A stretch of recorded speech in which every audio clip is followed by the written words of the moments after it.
Hey, boss. What? You're interrupting my afternoon nap. Sorry, boss, but I got the game for April Fools. And what pathetic pile of pixels will we be subjecting our viewers to this year? Night Trap? That Sega CD game they showed during those ridiculous congressional hearings about how filthy video games had become?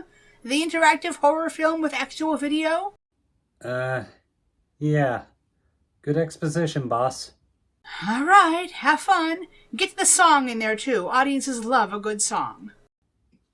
Can do, boss. What's the budget? Oh, $250. 250? It's gonna be an awesome video. I can get the remake, I can get a repro cart. Please. I'm not dipping into my treat budget for this thing. You get $2.50. Ah, right. Of course. Great. Get to it. And bring me treats. Hey, this is Doug at Zyda Rose for your April 1st review. This time we're looking at the cinematic masterpiece, Night Trap.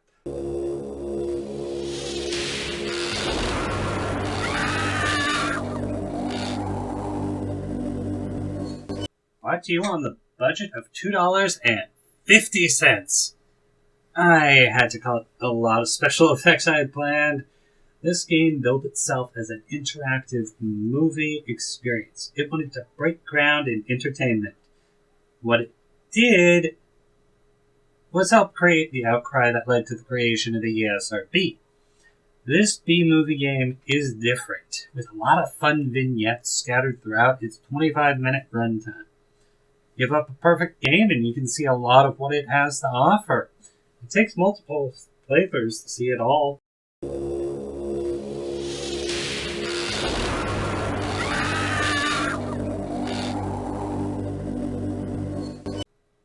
Many have heard of Night Trap, but only a few people have looked into its history. Now here's my 50 cents version of events. This all happened back on December 7th, 1993 and March 5th, 1994. It, along with Mortal Kombat and Lethal Enforcers, were used as examples of gratuitous violence children were being exposed to. Oh, won't somebody please think of the children? Let's be real. Mortal Kombat has always been a mature game, and the fatalities speak for themselves. Both the Genesis version and the SNES version had blood codes. Lethal Enforcers got there because it shipped with a light gun modeled after a revolver. This is no duck-hunt gun.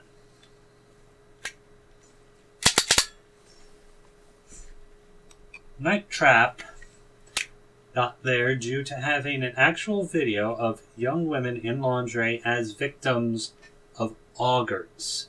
Most notoriously, a scene of an augur attacking a woman in a shower.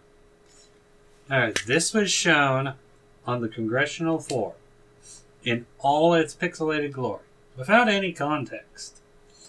Howard Lincoln, the then VP of Nintendo, said it would never appear on a Nintendo console during the congressional hearings. Let me say that for the record, I want to state that Night Trap will never appear on a Nintendo system.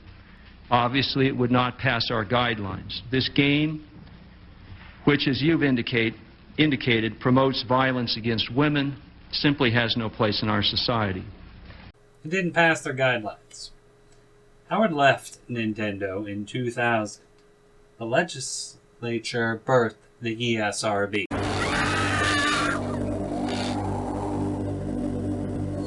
The congressional hearings got the game pulled from toy stores everywhere over the next few weeks. All this before Christmas too. But not before it sold another 50,000 units. This decision to pull the game was made with Sega's involvement. Mostly, it got pulled because no constructive dialogue could be established around the game. Sega stopped producing the different versions of the game in 1994. Meanwhile, Mortal Kombat was not pulled, got a huge publicity boost from the hearings, and went on to become a legendary game series.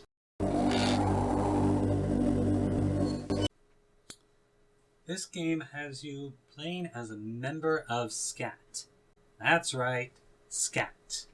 It stands for, The Sega Control Attack Team. Your role is to monitor the security cameras in this manor.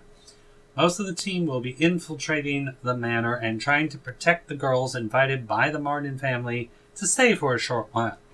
Among them is the undercover SCAT agent Kelly. You are to protect the members of SCAT, if possible, not reveal Kelly as an undercover agent, and protect the girls while they're in the Martins' residence. How do you play this game, you ask? Well, for $1, I'll tell you. No? Fine, I'll check the couch cushions. Anyway, you control the traps throughout the mansion.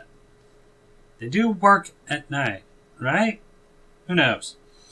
By setting the right code, you can trigger the traps to catch the augurs and protect the teens staying in the house. I'd say it's catch and release, but I don't think that's the case. You miss the timing on the trap, and it's several seconds before you can fire again. Watch the possible caught to know when to release the trap trigger button. There are never more than 4 things happening at once, but your goal is to catch augurs and the Martins. There are several fail states you need to be careful of. If any civilians get captured, or if you miss too many augurs, then it's game over. Our agents spliced an override into the security system, allowing you to have control of the cameras and the traps with this remote unit. Here's how you go about playing Night Trap. My boss, everyone. She's beaten the game 3 times this way. Start pauses the game. This calls up the floor plan. Using this is critical to a perfect game. The D-pad lets you move your cursor from one hidden camera to the next on the menu. The A button changes your view to the selected camera. You use the B button to trigger the traps. As long as you have the right code active, pressing the button springs the trap, capturing the augurs. Finally, the C button allows you to change the access code to the trap controls. When you need to change the access code, wait for the speaker to exit the room, then change the code. This ensures you have an accurate code. Otherwise, they know.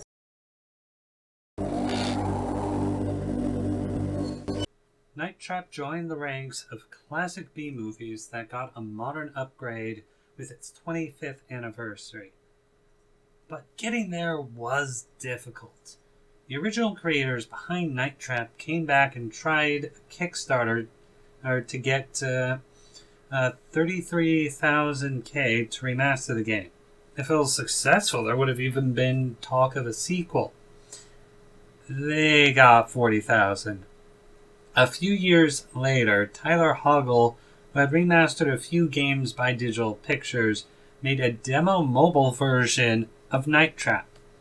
Gaming outlets reached out to Zito, one of the original creators, and asked if he was involved. He wasn't. But this got Zito and Hoggle talking. More importantly, Zito shared his master-timed copy. Unfortunately, the master copy and the source code have been lost. Hoggle had to play through the game numerous times to get all the trigger timers right. This led to its digital release on PC, PS4, Xbox One, and the Switch in 2018. Yes, a Nintendo system. So much for the declaration and that the game would never appear on one. By the way, when Night Trap was rated for the ESRB for its 25th anniversary, it was rated teen. Here's my last $1 for my thoughts. It takes about an hour or so to play casually. If you want to get a complete playthrough, a guide is recommended because of the timing elements. Just casually playing, though, there's a lot to see with a little exploring of the cameras. There's never really dead time throughout the full 25 minutes of playtime. There are plenty of little things to find throughout. Getting a perfect playthrough can take multiple attempts to get the execution. Ask me how I know.